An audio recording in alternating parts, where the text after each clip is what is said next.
pop themselves on mute as well, so that we don't have any interference with the session. So we'll get going. So welcome everybody.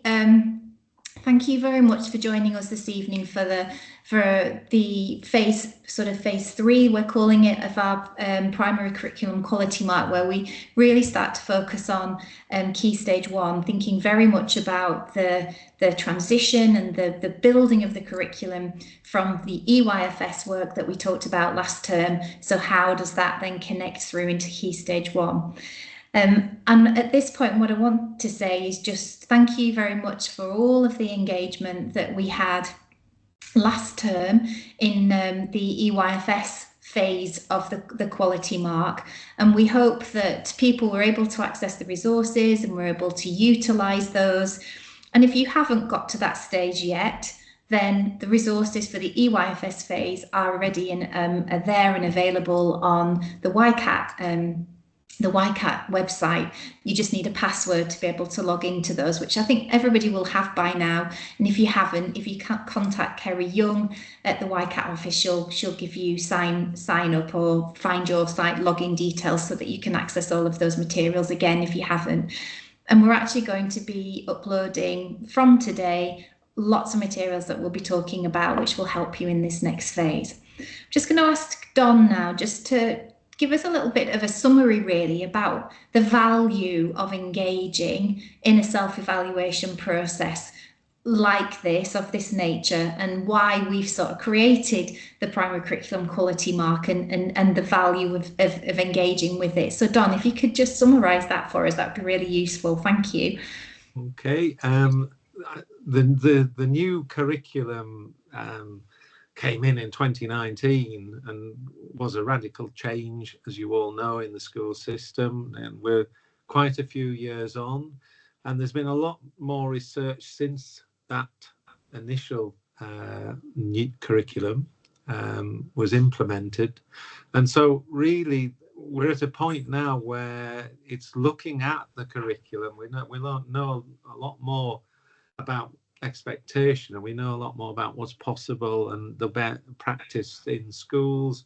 So this is a real opportunity to look at your curriculum, and the thing that really comes out about curriculum is the importance of how connected it has to be across the school to be really effective. So we're looking at a lot more new research has come out. A lot of things have been published. We know that Ofsted will be changing and in the next September, and there are a lot of the things there that will be included in it as part of this research review. So what the quality mark, we hope, gives you is it gives you a chance to reflect and be supported in seeing all the latest research on the curriculum. Also, particularly, we focus on how it needs to be connected to really work, which is our priority in the program. But you're supported in it with sessions like this. There also should be the site that you can go to, that you have access to, has lots more of the information we referred to, and films of some of our schools' activities that they've done for us. And the great thing is that it's ultimately for us is that it helps you to, you're not self-evaluating on your own. You're taken, we hope, on a journey through connecting your curriculum, and you're getting that chance to evaluate with support, and the final parts of it are always our documents that allow you to evaluate and support you with key questions. It's not about writing lots, it's about reflecting on what's strong in your school and celebrating that, which is why it's a quality mark, but also helping you with support to identify what you might need to do and feel you need to do to improve.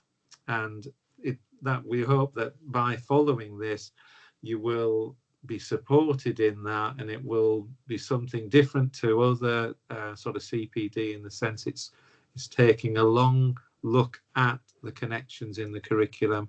And of course, we hope, all about your curriculum, it's that you get a quality marker that shows that you have reviewed and looked at where curriculum is now and what needs to happen for you in your school and the change, but more importantly, what you want to celebrate that you've done in these recent years with your curriculum.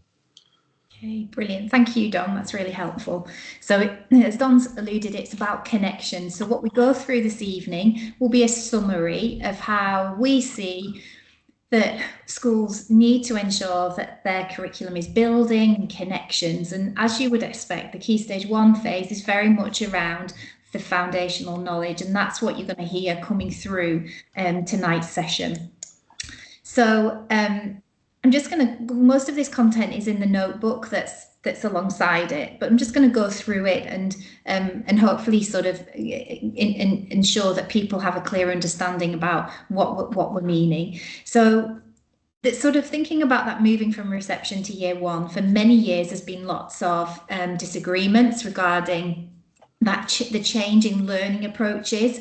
And we've talked, and I know Don's mentioned a lot in the past around, we know that early years was viewed very much as an island, and then the national curriculum started in Key Stage 1, and children were suddenly moving into a very different new phase. So it's led to those disagreements, a wide sort of range of transition arrangements for children moving into year 1. And people doing things in different approaches. So some practitioners stressing the need for more play-based learning in year 1, whilst other practitioners go straight into the need for greater formality in learning towards the end of the reception year. And then many will have a mixture of both approaches, sort of to get children ready for year 1, and as they move through year 1, going forward into year 2. So the debate continues and still has continued for many years, and as we're saying on here, has probably never been fully resolved. And that's mainly because reception and year 1 have different statutory curriculums. And that, as a consequence, has sort of created a bit of a barrier to the coherence and the sequencing of learning between the age groups.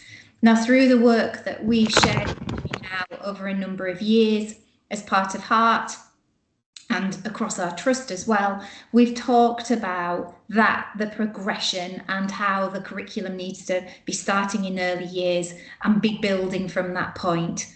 And there's a film clip that we've highlighted here that I'm just going to share the start of, which is where it gives an example of sort of the traditional approaches to supporting transition from reception to year 1. Because if we're going to get this right, we need to think very carefully about transition. And that's something that we just wanted to prompt as part of your review work.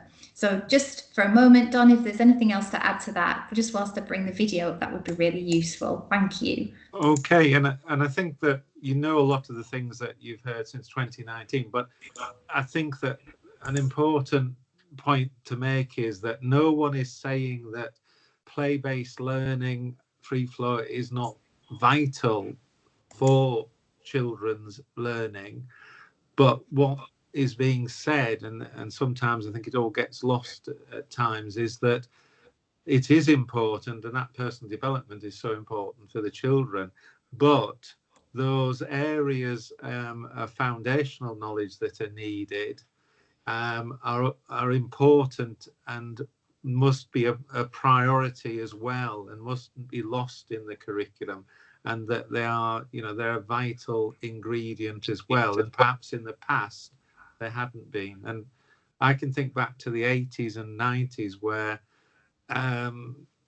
advisors would come in saying at that point that the children, boys, and weren't ready to write yet because of holding a pencil, and that children should be establishing their personal development. And sometimes it got lost, in actual fact, this aspect that the more focused approach on foundational knowledge was just lost at that time. And I think we've got a balance now, or I hope we have. Okay, thanks, Don. So we're just going to show the start of this film clip. It's one that we've sought and we've found out that we just think it's interesting to prompt some discussion around the effectiveness of those transition arrangements. Really important that reception teachers and Year 1 teachers work together for this transition to be as seamless as possible. So why is it so important to think about the transition from reception to Year 1? For many children, they will just be moving to a different classroom within the same school, and so it doesn't seem like that big of a deal. Sainsbury's? Are we made of money? Hey Sainsbury's, explain it, will you? Sorry. But it's really important to remember that going from reception to Year 1 means moving from the early years foundation stage framework to the national curriculum. These are two very different things. As children move into Year 1, they will no longer be focusing on areas such as personal, social and emotional development, role play, being imaginative. Of course, Year 1 teachers encourage all of these skills in their children, but they do have to follow the national curriculum. The way children learn in Year 1 is also very different to a reception setup. So if you've seen some of my other videos, you'll know that in early years we have quite a free flow environment. There will be lots of different activities and children are able to choose whatever they want to do. They have outside learning, inside learning, everything is just free flow and they can do whatever activity they want. There is also a great deal of learning through play because that is what early years is really centred around. Moving on to Year 1, learning is different in most schools. Children no longer have this free flow learning, and it is much more likely that they will be sitting at tables doing more traditional learning, what you would think a classroom would look like, children sitting at tables, working individually or in groups. Now, this isn't to say, of course, that all of the really good practice in EYFS is completely lost when children go to Year 1, because really good Year 1 teachers will implement some of this into their teaching, and we will get onto that in a bit. So hopefully you can see that this is quite a big jump and an adjustment for children, so it's important that we tackle the transition period really carefully. So what can you do to help children with this transition? It's really important that children get to go and see their new classroom environment before the new year starts. So this might be children going from their reception class to their new Year 1 class, meeting their teacher and having a little bit of a chat with their teacher and being able to engage in their new classroom environment. You might want to do that a couple of times so that children get a bit more used to their new environment. This usually happens as a school-wide thing, so reception children go and meet their new Year 1 teacher in their new classroom, Year 1 children go to meet their Year 2 teacher in their new classroom, and so on. For children with special educational needs, children who are quite anxious, or any other children that you might identify who would benefit from an extra visit is a really good thing to do.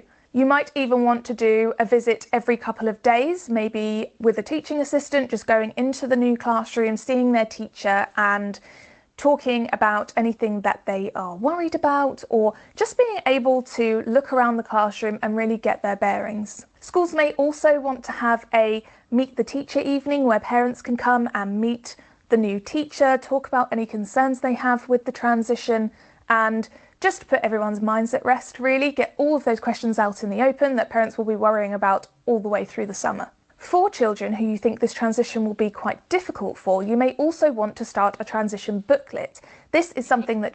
So we'll pause there, Dom. I think people will have got a sense of that, won't they? So I'll just bring the PowerPoint back up.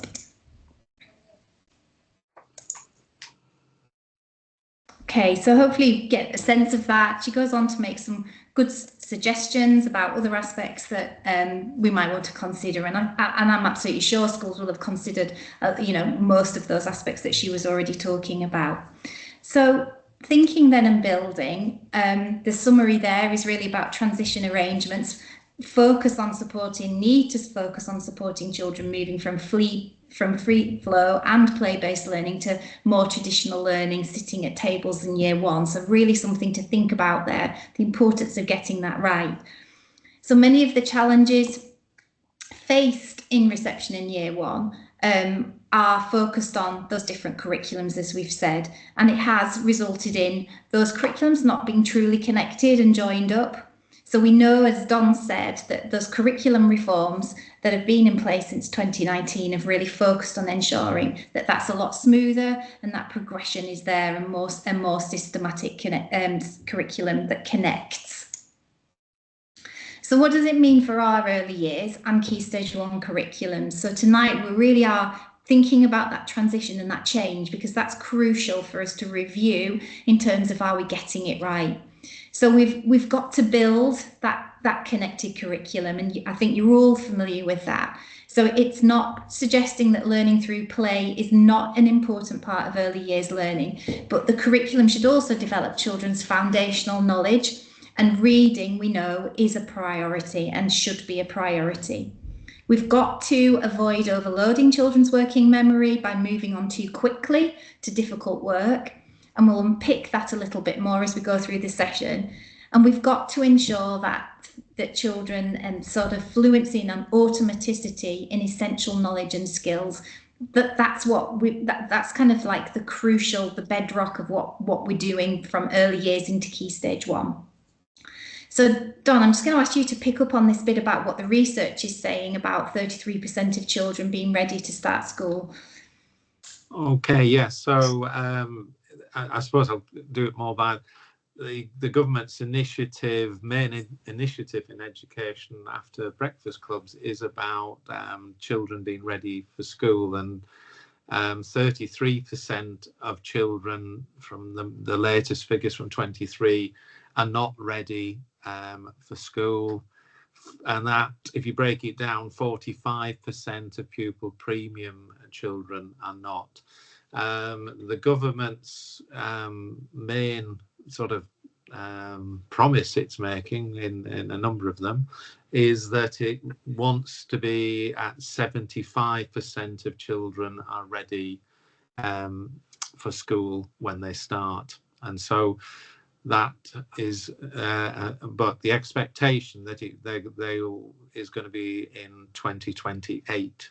But it is a key sort of area that's been a problem for a long time, because once children, as you know, are behind, it becomes very difficult, increasingly difficult for them to actually catch up unless they're identified and unless the best support that meets their needs is put in practice. I think as well, Joe, around the transition now, if it is more connected, if we connect it, and the curriculum is a whole curriculum, which we now talk about starting in early years, then the transitions should be less traumatic as they were for the big differences many years ago of what the experiences would feel like. Mm-hmm. So there's hopefully those transitional arrangements will not need to be as much as they were in the past, because we know from the research now that children are more similar than different in their learning. Mm-hmm. And I'd say, Don, as well, kind of a crucial thing there that's helped with that improvement will be around the phonics, won't it? Because that is a curriculum that's connected from early years into year 1 now with the introduction of the SSPs. So that will have supported that, isn't it? So it's something to sort of stress that we can keep building on. Yeah. And the balanced view that was there for reading before, where there were some groups wanting phonics, some wanting all real books, was that they got a mixture of everything was thrown in, I suppose, if you looked at it that way, rather than, and that didn't help many of the children, and particularly it's the pupil premium children that suffer the most if they don't have that precise curriculum on offer for them. Yeah, okay, thank you.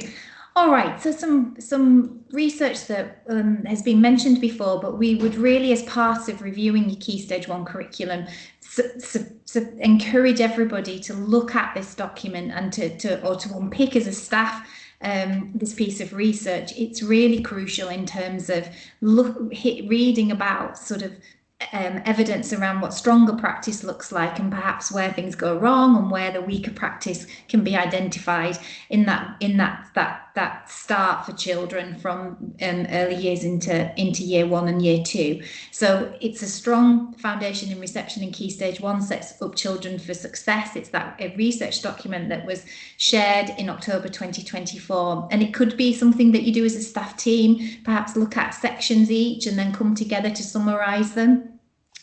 Some of the headlines that we've pulled out from that report are identified on here, just as a starting point, but the detail that goes with it is really interesting to read through. So some of the important findings are here: that introducing complex tasks too soon is detrimental for children's learning.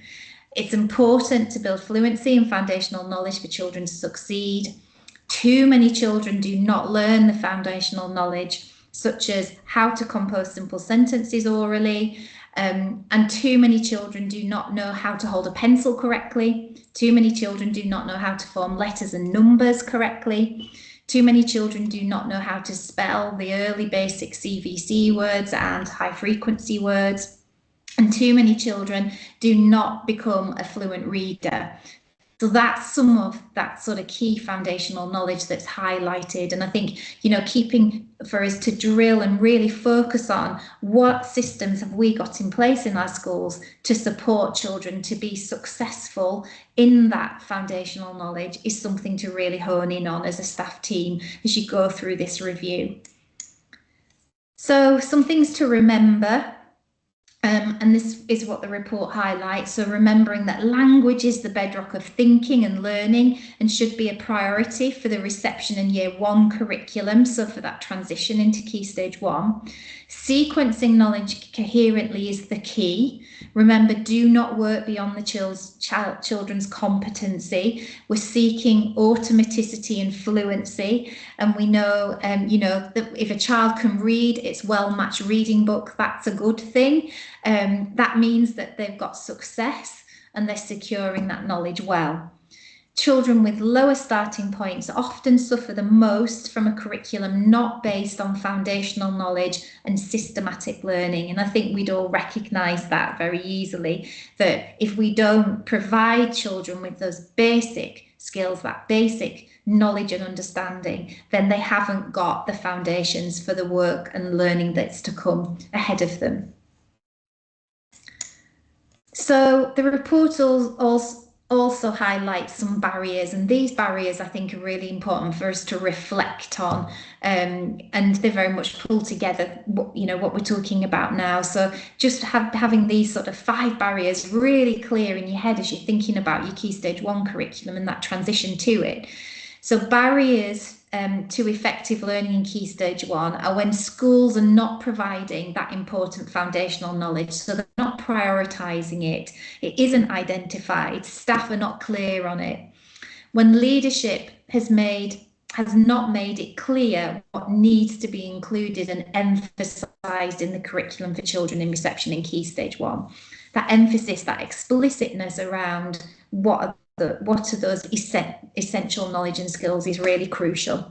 So when teaching methods do not help children to learn and remember the important knowledge, so when they're weaker, when the planned recalls, the revisits, the opportunities for deliberate practice are not part of the school's principles for effective teaching and learning. So that really needs to be identified, and children need to be given time to come back and practice. And it's, successful teaching identifies when it's time to stop and to consolidate. That's a positive thing to be doing. So another barrier is when assessment is weak and schools are not identifying gaps and they're not taking that time to stop and ensure that the building blocks are there and secure before children move on to the next steps. And we've learned a lot, as I say, going back to phonics, about the successful schools that are implementing phonics and doing well are those where, as part of their systematic work, their assessment is closely aligned and it's regular and it's responded to. So, something really to think about across those foundational knowledge and not just in the phonics. And when schools do not instill the behaviour and attitudes necessary for children to learn, so really sort of thinking about those high expectations that children will engage and children will be successful, and making sure that, you know, they are really engaged in their learning. Dawn, anything to add at this point?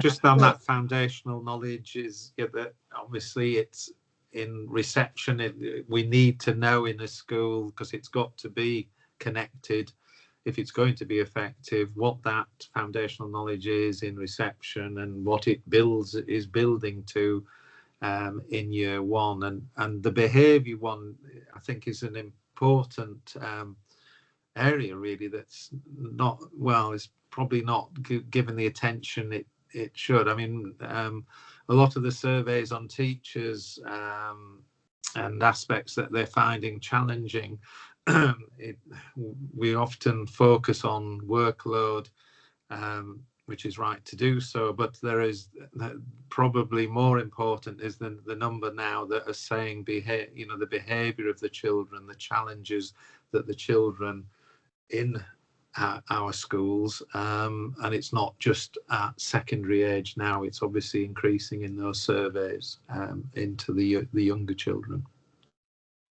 Yeah, okay, so just to summarise, and that the kind of the key foundational knowledge, these are the areas that you can see on the screen that that are really identified. So there's 5 key areas, and that's essential that they are priorities through in key stage 1 as well, alongside the building of the national curriculum. And I think we're all familiar with those. Maybe a little bit more explanation there just around executive function.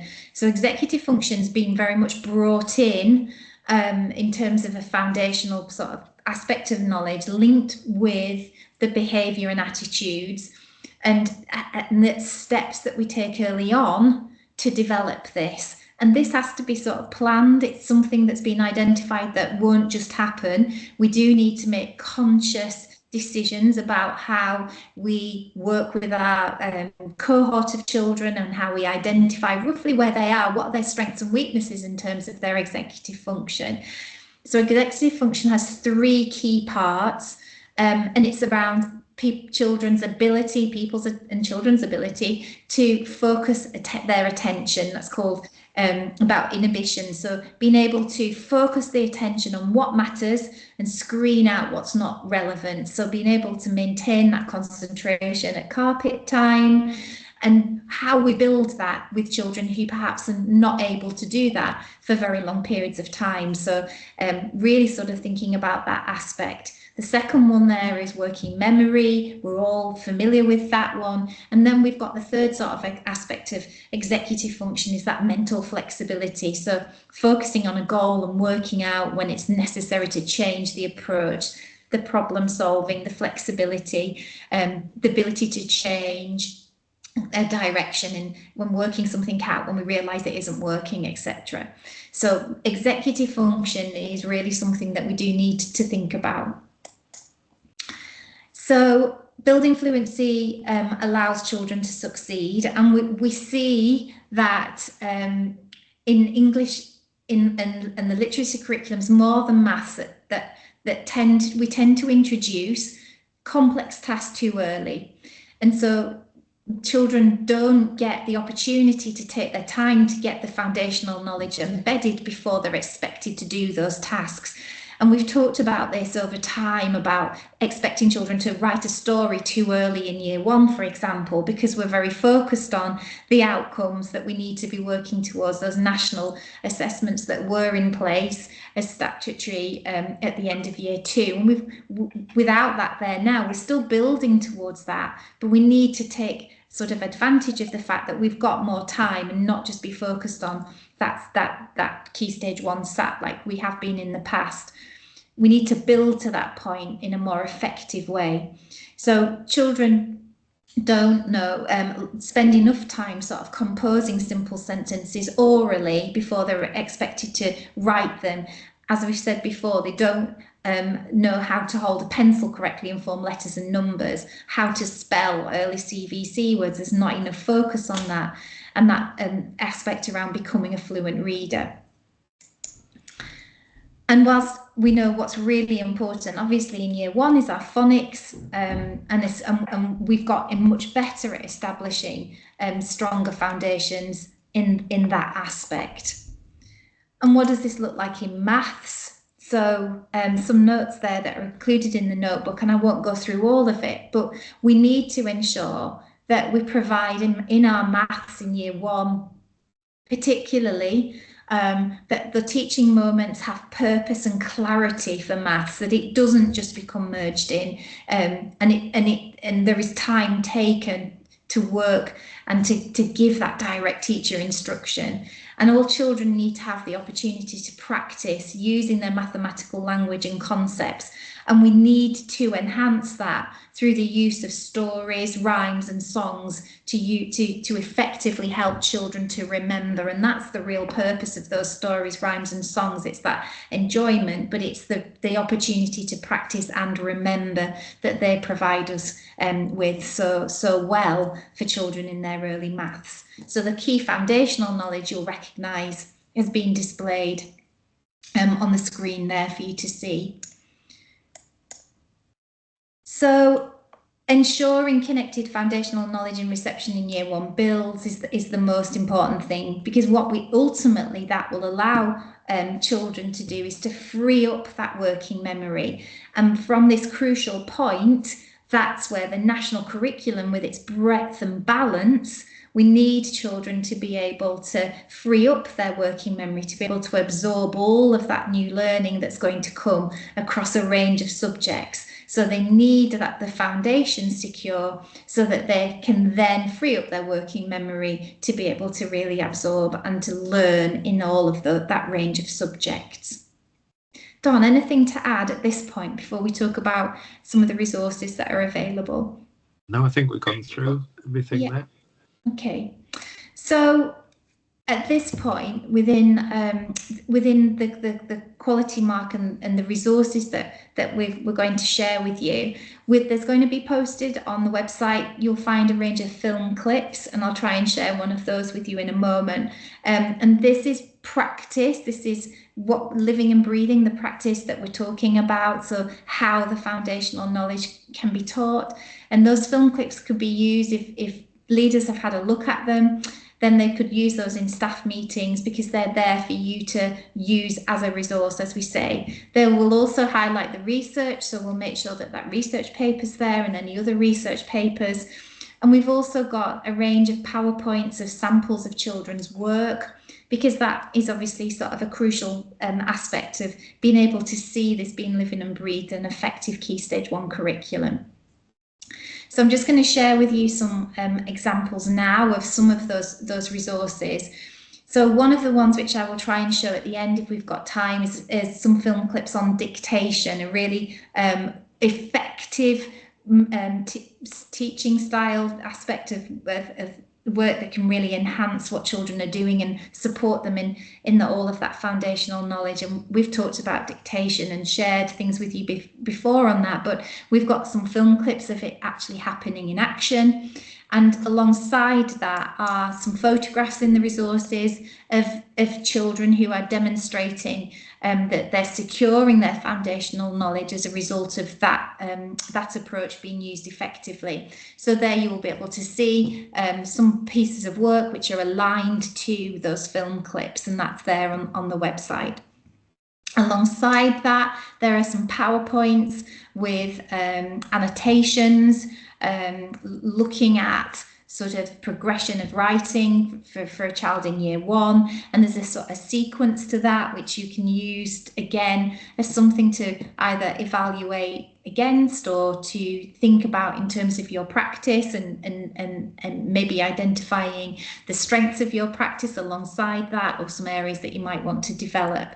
And that sequence of slides is there within the resources for you to be able to look at how this work develops for one particular child through the autumn term in year one, building up to some assessments and showing sort of the developments over time with annotations and looking at next steps for that for this child.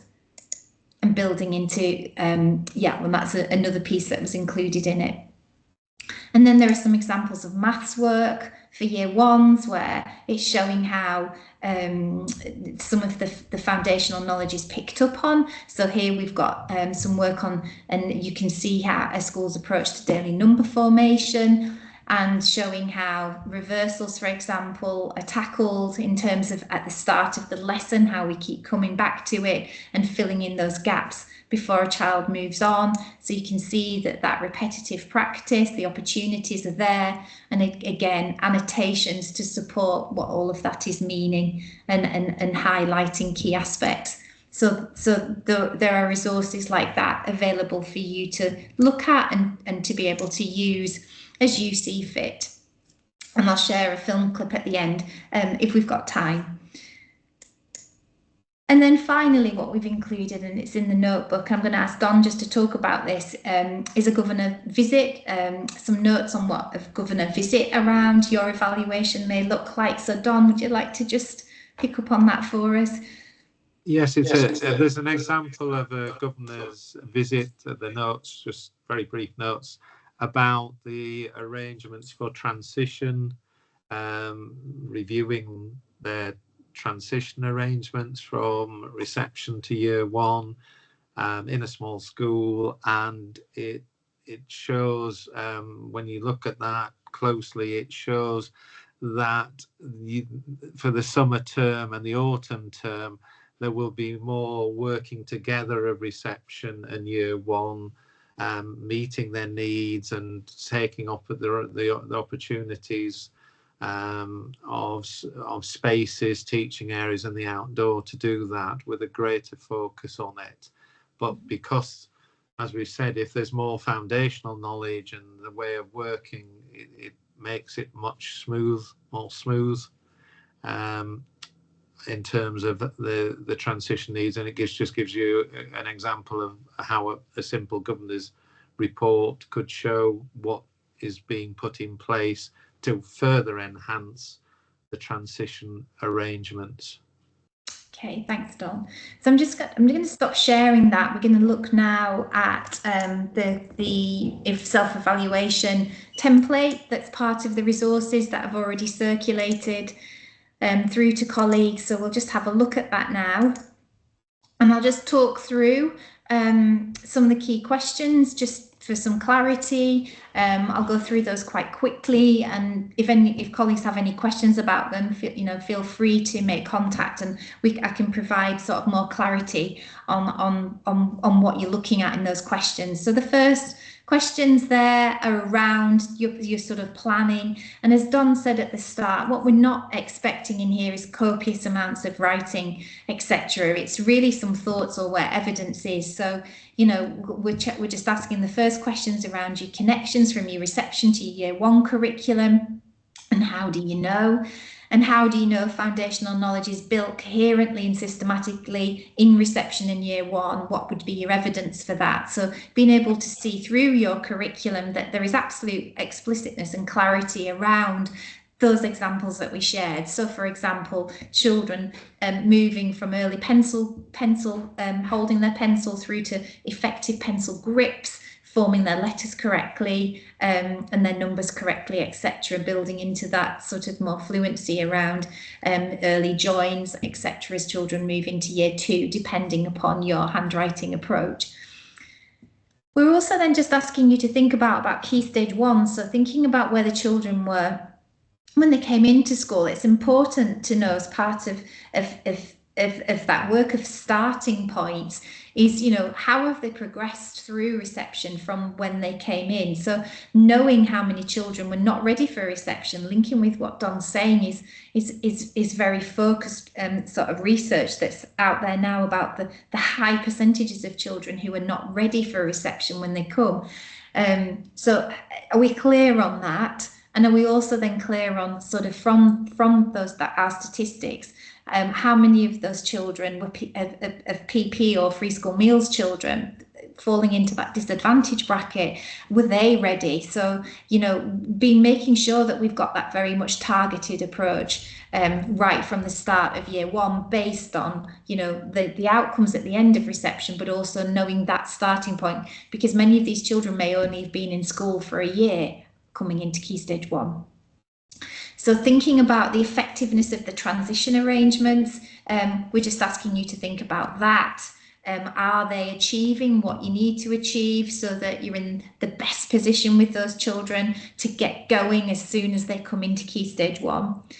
And how do you support children with lower starting points in year one? And that may be thinking around your provision, your classroom setup, the expectations around how long children are sitting for, etc. So how potentially you develop their executive function, their ability to be able to engage, because they may not have been fully ready for year one. And we know that that question around those children who haven't achieved a good level of development has been discussed for many years. But do you actually take note of that? And are you supporting those children effectively as they start in Key Stage 1? So how have leaders communicated the changes to a more foundational knowledge, making sure colleagues are clear on that? And how is that communicated and revisited and checked to ensure that there's consistent teaching and support for children? Have you identified as a school when dictation will start? That's a really key approach to foundational knowledge because it encompasses so much. It's really an opportunity. The writing, the spelling, the pencil grip, handwriting, etc., all can come together in that very directed session that can be that should be embedded and be happening daily as necessary, aligned with what other work you're doing with your phonics, etc. What strategies do you use to help children remember foundational knowledge, and how do you know it's having an impact? And hopefully teams will have some strategies in place, whether it's thinking about recalls and any of those little low stakes assessments that you may be doing with our very younger children. They may look different to what's happening higher up the school, but will hopefully form part of an approach and a strategy that you have as a school. So being really clear on, is it having an impact, and is our children remembering this and being fluent and automatic in that foundational knowledge? And how do you know that children are not being asked to complete complicated tasks too early that overload their working memory? So something there is an obvious one to go to is back to that writing. So when we're thinking about an effective writing curriculum as children move into year one, developing into year two, it's just checking on that. There's not enough time spent on the oral composition. The reports and research have highlighted that. So rushing children too quickly into written composition is going to significantly overload their working memory. So taking time earlier, have you addressed that in your curriculum? Have a think about where you are with that. And what evidence do you have to show that children are building that fluency and automaticity? So we've seen some samples briefly there online where children are demonstrating their ability to respond effectively to dictation exercises. Their fluency and automaticity is building well there. So what evidence do you have that that's where you're at and that children are being successful? Have you started to introduce the principles of executive function and the other aspects which are so important, those fundamental movement skills that really help the core and continue from reception into year one? Really important. So, you know, think about that aspect. Have you focused on that? And then question 12 takes us on then to thinking about the data that we have that shows the evidence that there's more connection in the foundational knowledge and that children are deepening and embedding and deepening this knowledge as they move from reception into year one, that it's secure and that it's been built on. And how is assessment used effectively to support children's learning? So provide examples. So being able to demonstrate that's really crucial so that you know that they are meeting those age-related expectations at the end of year one, the ones that you've identified through your curriculum, and notably against national expectations for the end of year two. Making sure, question 14 highlights that the importance of reviewing samples of year one and year two workbooks. There are some examples of workbooks within the resources, or pages from workbooks within the resources. Really good opportunities. You may have some samples that are demonstrating where your children's essential knowledge, that foundational knowledge, is secure. How do you know that it's there, and is there evidence that if there are any gaps that they've been worked on, so that children are remembering what they need to. Then we want you to identify your strengths. It's always important to be able to celebrate those. There will be huge strengths across all of your Key Stage 1 curriculum, so being really clear on those. What is it that we know that we're doing really well? And as a result of the evaluation, it's then identifying as ever sort of what are the areas you may need to tweak. It may only be tweaks, but there may be some things that this prompts you to think about, and that's a real positive. That's a good school is always evaluating and just identifying aspects that could just further improve what we're doing. Is not a negative. It's a real positive, just making those adaptations to what we're doing to ensure that we're as effective as we possibly can be. And then as we come towards the end of the questions, we're looking at the evidence that year one pupils make good progress from their starting points in phonics screening. So our effective tracking of pupils as they're moving through our SSPs. Hopefully all of our schools will have, or all schools looking at this will have, robust information that they feel is a strength and is a real positive, that identification, tracking of where pupils are, and knowing that your SSPs and the way that they're implemented, ensuring that children are making good progress. Hopefully a chance to celebrate all of the good work that's happening in your school in that area. And then providing evidence that shows that as a result of your effective Key Stage 1 curriculums, your pupils that by the end of year two are achieving well from their starting points against those national assessments. And we use those national assessments now at year two in more bespoke ways. But I think most schools are still using those assessments as benchmarks because it's useful to gather that data and that information. So what does your tracking say? How is it indicating that your pupils are making effective progress? So last two questions here. Do year two children build on that knowledge effectively? Can we see that there's fluency and recall in all aspects, oracy, reading, writing and maths? And as a result of all of this work, what evidence is there that says that your year two children are ready to start the year three curriculum? And that's in all aspects of their learning. So really still thinking about, those attitudes for learning as well, their executive function, their readiness in terms of moving into the next phase, which becomes potentially more formal still. Anything to add there, Don? We've got to the end of our key questions there. Is there anything else from you to add to that? Just that they should, you can do them in short sections or at the right time for you in the school that fits with what you planning are, or staff meetings are around that. But hopefully they're questions that, they're not requiring huge answers. They should be things you'll be aware of many of the answers, but it gives you that chance, we hope, to reflect. Yeah, brilliant. Thanks, Don. So I'm conscious of time. We've just gone over. So I won't share the film clip at this point because they'll all be online, so colleagues will be able to access those. The one I was going to share was around dictation.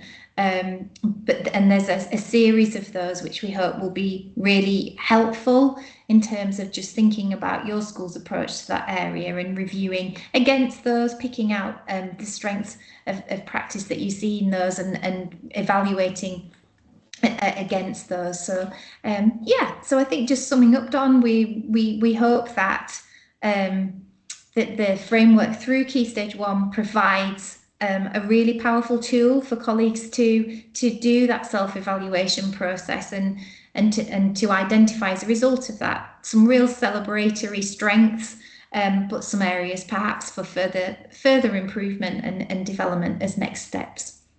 Anything from you just to sum up, Dom? And just thank you to the schools that have provided some of the film clips that are on the site, which is appreciated. And yeah, those main things.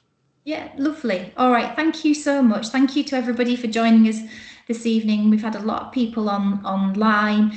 As I said, we've recorded the session, so I'll have that available, and that will also be uploaded onto the website, so that if there are any aspects that you want to share with other members of staff or share it with the rest of your team, you're more than welcome to do that.